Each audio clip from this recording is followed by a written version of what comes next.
კობახიძე ამტკიცებს, რომ 2028 წლის საპარლამენტო არჩევნებში ისევ ოცნება გაიმარჯვებს. ოცნების პროპაგანდისტული ტელევიზიები კი მორიგ რევოლუციურ შეთქმულებაზე ავრცელებენ ინფორმაციას და პრაღის სამოქალაქო საზოგადოების ცენტრის ხელმძღვანელს იგორ ბლაჟევიჩს რევოლუციური სცენარის მომზადებაში სდებენ ბრალს. საქმეში სუსტით ჩართულია და ამას უკავშირდება მდინარაძისა და მისი მოადგილეების ვიზიტი ჩეხეთში. ბლაჟევიჩის Deep State-ის აგენტად გამოცხადების პარალელურად კი რუსეთი საქართველოს ემუქრება.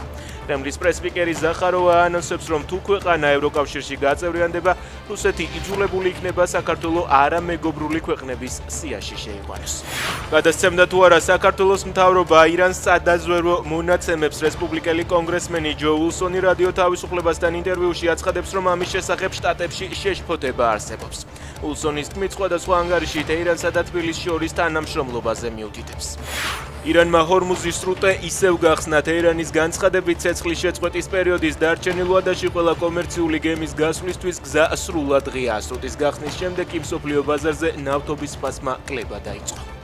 უკრაინელებმა პირველად ჩამოაგდეს რეაქტიული შაჰედის დრონი, რომელიც 400 კმ/სთ-ზე მეტი სიჩქარით მოძრაობდა. პრეზიდენტის დავალებით ჩვენ სისტემატურად ვაშენებთ მრავალშრიან საჰაერო თავდაცვის სისტემას და ვაძლიერებთ ცის დაცვას, განაცხადა თავდაცვის მინისტრმა.